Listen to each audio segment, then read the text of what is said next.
Season didn't end the way the Jaguars wanted, but today GM James Gladstone and Liam Coen talked to the media, and we'll peel the layers back and tell you all about it here on Locked On Jaguars.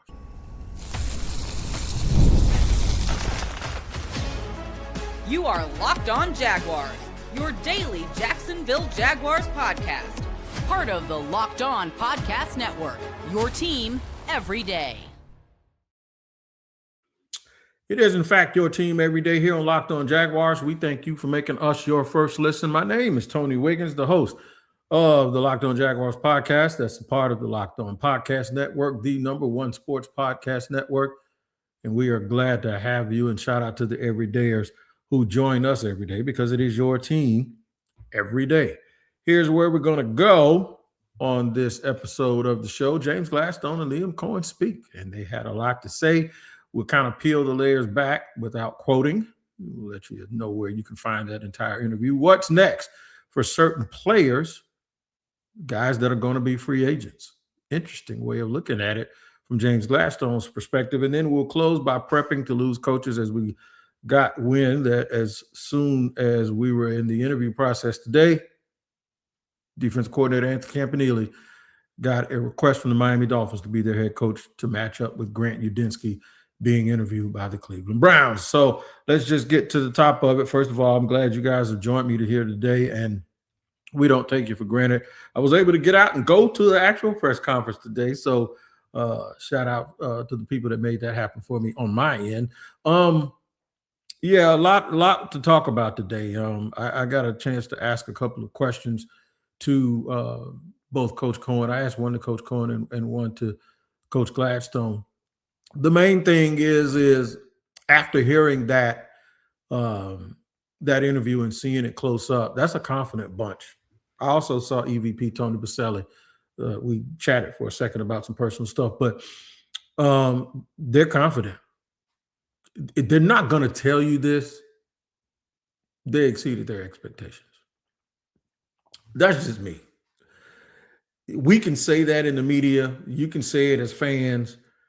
I think in terms of the etiquette and the decorum of being a head coach that sells players on every day, every minute, win every minute, you can never really act like you're satisfied. And that comes from a leadership perspective, whether that's a coach, whether you're in the military, whether that's a parent.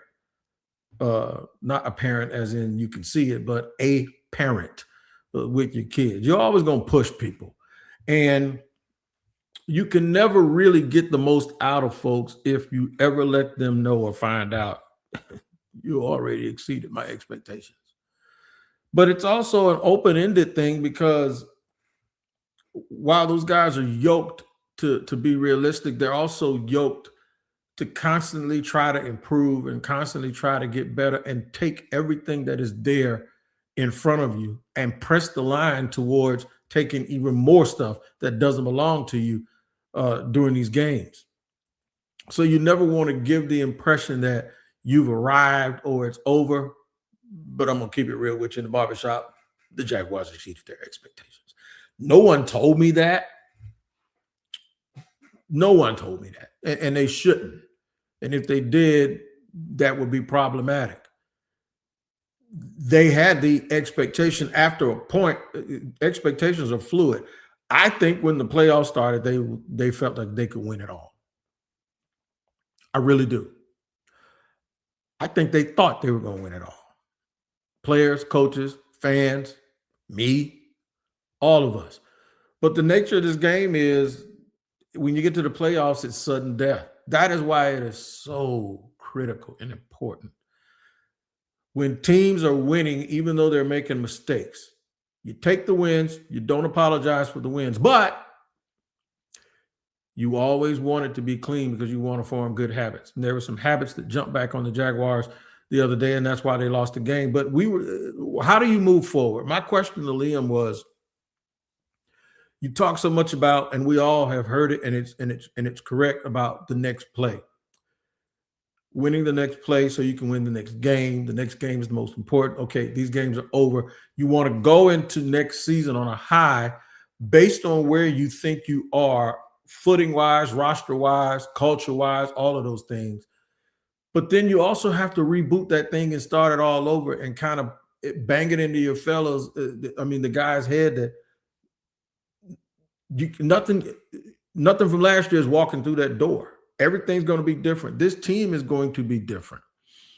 James Gladstone even mentioned that the scheme is getting tweaked. And it's probably not just because they feel like, okay, we need to tweak our scheme because something happened in that last game, because you can do that with personnel. You can do that. You can be a better defensive team by adding a healthy Jordan Lewis and a healthy Travis Hunter on your defense. That's just flat out truth. But I think what he meant, and this is just me based on, I'm trying to form a picture for you here. I think what he absolutely meant was next year's team will be different because there will be different pieces. Hopefully those pieces won't limit you more. That's not the objective in the offseason. And he ain't say that, I am saying it. But the new pieces will change the dynamic of what you can do. It'll also be when you improve the players at each position. I absolutely believe the Jaguars got everything out of. They made orange juice from an onion when it comes to some of the things that they were able to get guys to do defensively. The secondary is one of those positions, and you heard him today say when he was talking about Travis Hunter that obviously they got some guys with expiring contracts in the secondary and at corner, and that's a position. So you would think that if you have Travis Hunter at corner, you can do more in terms of being sticky on wide receivers, schematically changing things. They coached this year, and when people always ask, like, why did they do this or why do they do that? Because they know who they are. I'll give you an example. Y'all know your kids, and I'm not talking about your kids. It was mine too when they were little. They had strengths and weaknesses. I'll use me as an example. My biggest weakness was being on time when I was in high school. I literally lived right across the street from the high school on 103rd Street and was late every day because I had no consequences. My man Slick Watson was the dean. James Slick Watson, God bless him, RIP, former JU basketball coach. And I played basketball, and he was a guy who was a vibes guy who was very charismatic, and that was who I was. I'd show up. He'd be in a parent-teacher conference. I'd peek my head around the corner 15 minutes after school start. He'd write me a letter and stick it out of the door. Now, I'm not gonna stomp on his memory by saying that he kept doing that. At some point, he came and told me, he said, look, kid, you got to start being on time. I was like, yeah, okay. I graduated or whatever. I went in the military. Let me explain something to you. I carried that trait over to when I got out of training, and I almost got sent home. At some point, you're going to figure it out. You're going to have to fix your – you can get away with stuff at certain times. So my point is if punctuality – is or whatever, you have people under you that have certain weaknesses, you don't put them in position that, like, you don't ever ask me to do something at 8 o'clock in the morning back when I was in high school because you know it would be done at 8:15. Now you want to correct that person, but sometimes a hard head makes a soft you know what, and that person has to learn on their own. But in football, it can be very similar. You know the strengths and limitations of your team. Asking them to do something that they cannot do or don't do well is actually not taking advantage of the intangibly rich or their superpower. You hear that word all the time. So you kind of lock guys into things that they can do. You maximize what they can do at every single position, and then you do that. But you're hustling backwards if you ask people to do something that they physically can't do just to prove to other people that they physically can't do it. So I hope you get my point and understand that when he says it's going to be tweaked, it's going to be tweaked because hopefully they're going to add players that can allow them to do more of the things that they want to do as a football team defensively. That's what I get. Speaking of players, there's some players that are free agents that I don't anticipate will be here next year. We'll talk about the impending free agents and what might be the priority for those guys, specifically Devin, Lloyd, and Travis Etienne. We'll get to it in just a second here on Locked On Jaguars. All right, today's show is sponsored by Gusto. Let's be real. No one starts a business for the joy of calculating tax withholdings or managing payroll spreadsheets. Actually, sometimes we forget about that. That's where Gusto comes in to take the stress out of payroll, benefits, and HR so you can focus on running your business and supporting your team. Gusto is all-in-one, remote-friendly payroll and HR platform that makes managing your team simple, transparent, and fast. Whether you're hiring, onboarding, or paying employees, Gusto helps you do it all from one place without hassle or hidden fees. Unlimited payroll runs to the monthly, or for one monthly price, that is, which means no surprise charges at the end of the month. And that means a lot to a business owner. Trust. And try Gusto today at gusto.com/lockedonNFL and get 3 months free when you run your first payroll. That's right.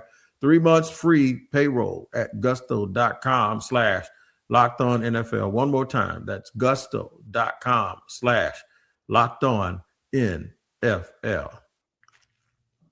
Hey, it's Matt Derry from the Locked On Lions podcast. The people I love depend on me. If I'm gone, the financial responsibilities don't disappear. I didn't want my family figuring things out during the hardest moment of their lives. That's why I knew only one place to go. I chose life insurance through my friends at Ethos. Ethos makes getting life insurance fast and easy, 100% online. You can get a quote in seconds, apply in minutes, and get same-day coverage. There's no medical exam. You just answer a few simple health questions. You can get up to $3 million in coverage. Some policies are as low as $30 a month. I love the folks at Ethos. Protect your family with life insurance from Ethos now by going to ethos.com/LockedOnNFL. In as little as 10 minutes, you can get the free quote and up to $3 million in coverage at ethos.com/LockedOnNFL. That is ethos.com/LockedOnNFL. Ethos.com/LockedOnNFL. Application times and rates may vary.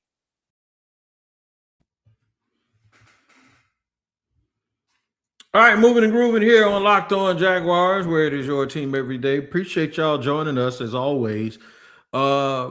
Big happenings down there today at the Miller Electric Center here in Jacksonville as James Gladstone, the GM, as well as Liam Coen, met with the media and answered questions about this season. Here's a question back to Travis Hunter for both you guys. How is the rehab going, and what is the plan for him moving forward? Gladstone says, yeah, I think it's very fair to say that his rehab process is going as expected. This is a quote. He's hitting it hard, and obviously the joy he brings to just the everyday operation is still something that permeates through the space that he enters, and beyond that and the role that he'll play, we will expect him to play on both sides of the ball. Obviously, you can take a peek at expiring contracts on our roster and which side of the ball has more. Obviously, at this point, walking into the season, corner is a position that we have a few guys who are on expiring contracts. By default, you can expect there to be a higher emphasis on his placement. That's a big one for me because he's still going to be the two-way guy. Shout out to those fools on the internet saying that the Jaguars would have gone further had they not made a move for Travis Hunter. They really don't know what they're talking about. So sometimes you got to know what to respond to, and I'm as guilty of that as anybody. I will admit that. But it is worth saying that I do believe this year, because of the emergence of Parker Washington, because of the trade and the re-signing of Jacoby Myers, as well as the continued hope that Brian Thomas Jr. continues to develop and get to where everyone believes he can. Whether or not he'll be here, I'm not going to even speculate about guys who are actually under contract. So we may do a show or two about like what could you get, but this is not time and place for that. But I will tell you that Travis Hunter is going to play both ways. But like I said, when he got drafted, he can roll out of bed and play corner right now in the NFL. And I still believe that. And they need him over there more than ever now. Imagine if they'd have had him in that game the other day, some of those balls that people barely missed and barely got to, and his instinctive ability to jump stuff with his football IQ. And the fact that sometimes the other quarterback will know that a player like that is over there and that he has the capability to do some of the things that Travis does. And it makes the quarterback take another look and not throw a ball that he got away with throwing the other day. So that's a big deal, and I'm looking forward to it. Speaking of the free agents that he was talking about, James Gladstone was speaking of, Buster Brown is one of them, guy who's been here, been in the program. I would anticipate that they may keep him if they decide that they could pay him to be a backup or compete as a third or fourth corner. Jarian Jones is on the contract, and he's a guy I know that they love. He's probably someone who is either going to compete for a starting or a swing spot. But then you bring in Travis back. Does it mean that they go out in free agency and get someone else? Is the draft going to give them another young corner? Do they look at a guy like Kobe Durant, who I'm sure James Gladstone is very, very familiar with, and how much that costs? You can actually pay a lot for a corner right now because Travis Hunter is under a rookie deal. Jarian Jones is under a rookie deal. So sometimes when you think about how teams can allocate funds to players, don't look at the overall salary cap because they can manipulate that. Look at how much money is allocated towards a room.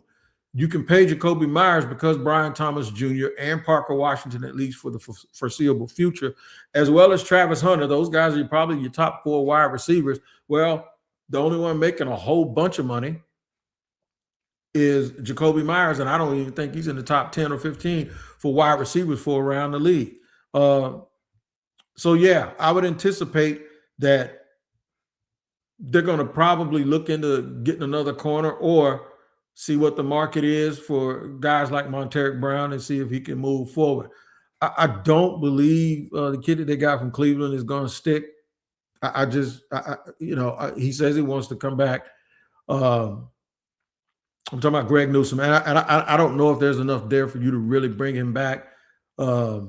Not when you want to actually upgrade and do some things differently. But the main thing with his deal is they got rid of the last 2 years of Tyson Campbell's money, and that's what they really needed to do. I think they're going to look at the safety market as well, but I also think they like Caleb Branshaw, and they like guys like that. Something very interesting that James Gladstone did say is he mentioned some players that played for the Rams that got contract extensions and that have been playing well for the last 2 years, that those guys didn't even play their first year. Now, there's a little bit of a difference between playing for a team that had just won 4 games in the Jaguars and playing for a team that was only a couple of years from winning a Super Bowl with the Rams that still had the expectations that they were going to win a Super Bowl. It's harder, I believe, and more difficult for guys to play. And some people may think that that's a flawed philosophy or an opinion on my part, because sometimes young guys can play on those championship teams with aspirations because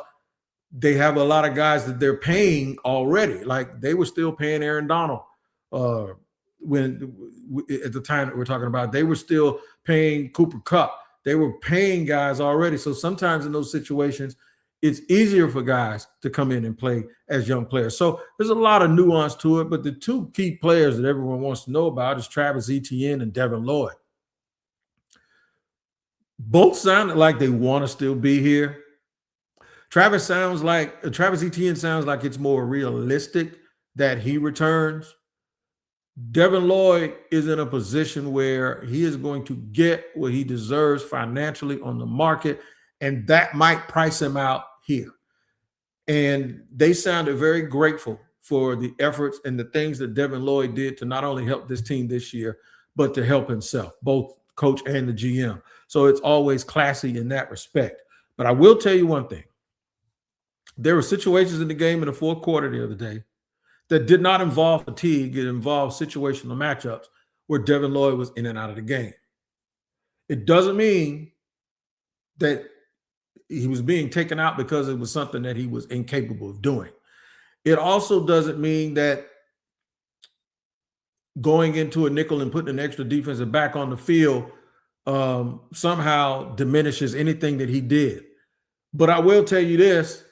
When you start talking about, if you're looking at the kind of money that Zach Bond got, who's the defensive player to you, played, and that's how they do it, they kind of slot it based on what a guy did the year before. And Devin is now an all-pro, albeit a second teamer. He probably would have been a first teamer had he not gotten injured. You're talking $55, $60 million over the life of a contract of what, 3, 4, 5 years or whatever. just from an optics standpoint, I don't want a guy I'm paying that kind of money to be rotating out situationally on any down in a game that is sudden death in the fourth quarter. So sometimes that positional value thing that we hear about, sometimes it actually tells on itself. Can you pay a guy $60 million that you're willing to take off the field regardless of the situation? I don't know a situation where a guy like Fred Warner comes off the field.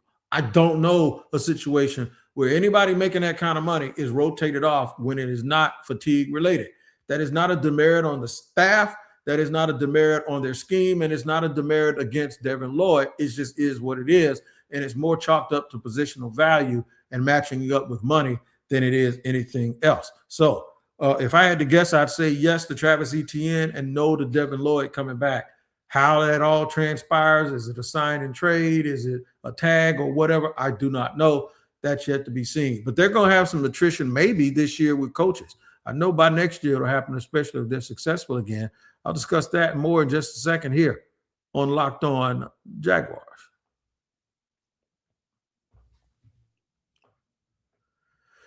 All right, today's show is sponsored and brought to you by our friends over at Quo. Let me tell you what Quo is, man. New year, new systems. This is the time when a lot of us look at the messier parts of how we run our business and think, man, there's got to be a better way. I've done that several times. And there is. Streamlining your communications is one of the quickest upgrades you can make. That's why today's episode is brought to you by Quo, spelled Q-U-O, the smarter way to run your business communications. Because when your team is reachable, organized, and communicating in one place, you're not just working cleaner. You're creating more opportunities to connect with customers. And that is who it's all about. I love how simple Quo makes everything. Your whole team can call and text from one shared business number so nothing gets missed. Everyone sees the full conversation thread, which makes replies faster and more personal. It's no surprise that Quo is the #1 rated business phone system on G2, trusted by more than 90,000 businesses, from solo operators to growing teams. Make this year where no opportunity and no customer slips away. Try Quo for free. Plus, get 20% off your first 6 months when you go to quo.com/lockedonnfl. That's QUO.com/lockedonnfl. Quo, no missed calls and no missed customers. All right, let me tell you about Home Chef. As the new year gets going, a lot of people are trying to simplify their routines. And dinner is a big one. Between busy work days, cold winter nights, and packed schedules, having an easy, reliable dinner plan makes a huge difference. That's where Home Chef comes in. My man David goes to and from the facility when he's in Washington. It's like a 3.5, 4-hour commute each way. And sometimes he gets home late and he needs some food done right away. And meals come ready to fit your schedule. 30-minute recipes, oven-ready trays, or quick lunches. Home Chef takes the stress out of cooking by delivering fresh, pre-portioned ingredients right to your door with easy-to-follow recipes that actually taste great. They're rated number one by users of other meal kits for quality, convenience, value, taste, recipe, ease, and it's easy to see why. For a limited time, Home Chef is offering my listeners 50% off your first box, free shipping, and free dessert for life. Just go to homechef.com/lockedon. That's homechef, one word, .com/lockedon for 50% off your first box, free shipping, and free dessert for life. Must be an active subscriber to receive the free dessert.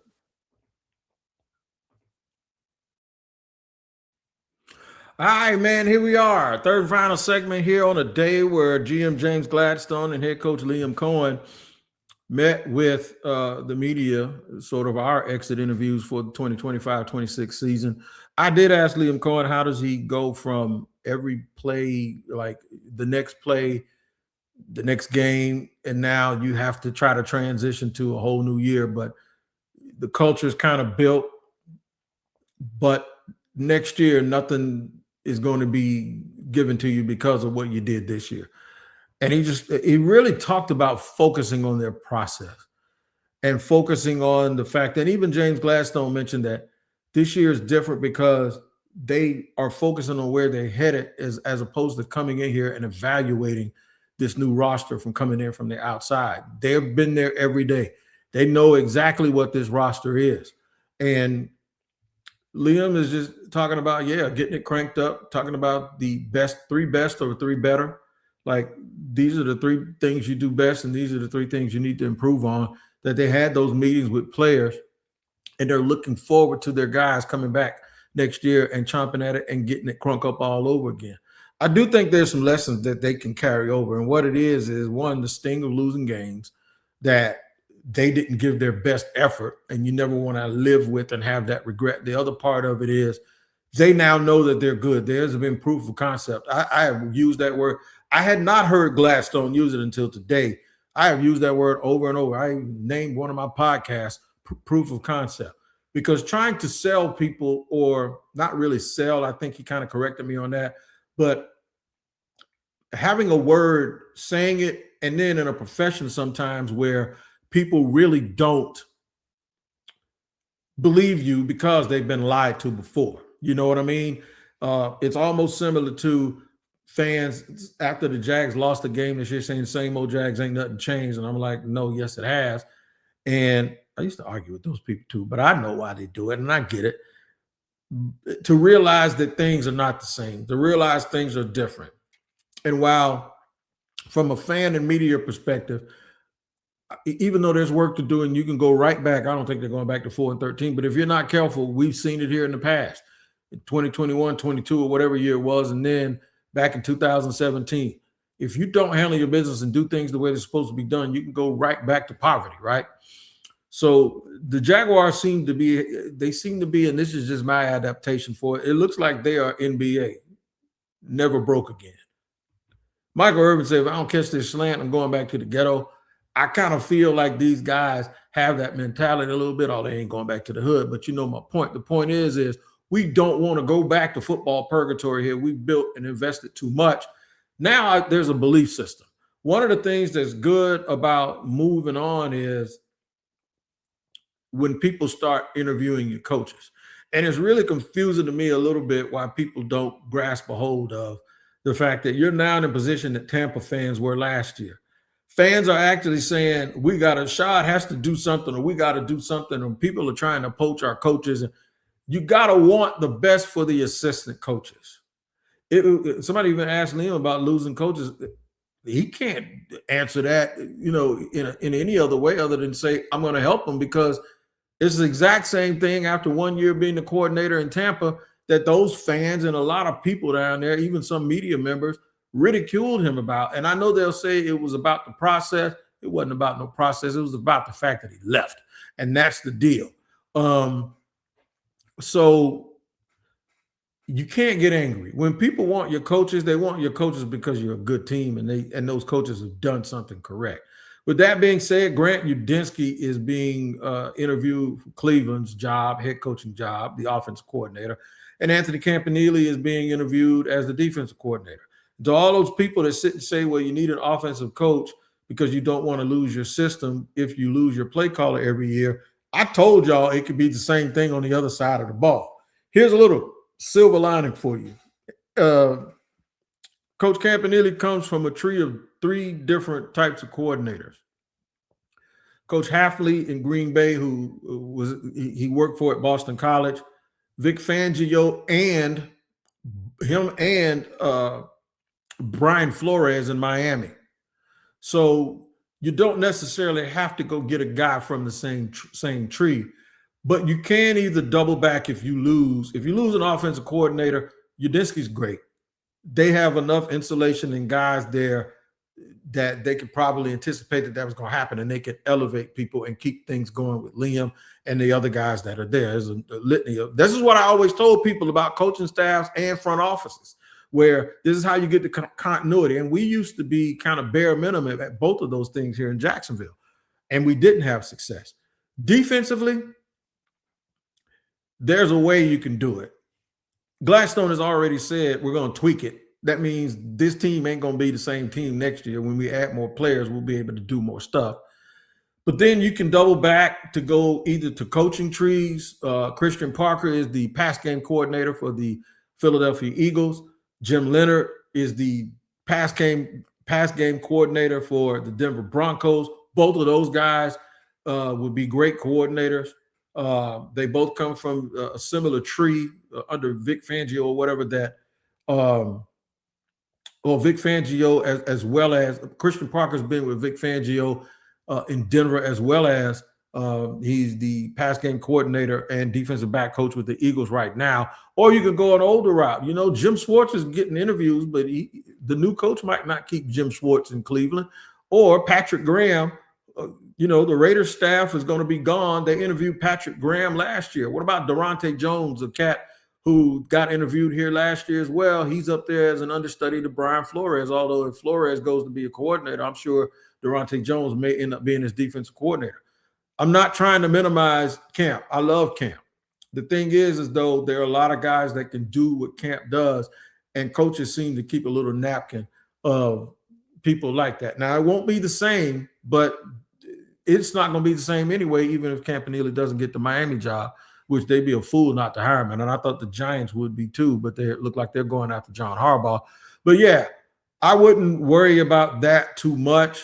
We'll miss those guys. But man, y'all stop cheering for those guys to not get jobs, because that's the same thing that Tampa did to Liam Coen, and it kind of looks funny. You want people to want your coaches because that means that you're doing something right. We're doing something right here on Locked On 2-Man, and you can tap into it each and every day with me here on Locked On Jaguars. And then if you want a little bit more, join the Everydayers Club. Check down in the description wherever you watch or listen and click, and it'll lead you to where you need to go. For just a small fee, you will be having access to audio versions of our shows that are ad-free and into our merch store, and it gives you a whole bunch of other insights that you just don't get everywhere else. Make sure you tap into the Everydayers Club here on Locked On Jaguars. We don't take y'all for granted, man. We're going to pull some more meat off this bone all week. We do not take you for granted. Just like I said, thank you very much for joining me here on Locked On Jaguars, where it's your team every day. We thank you for making us your first listen.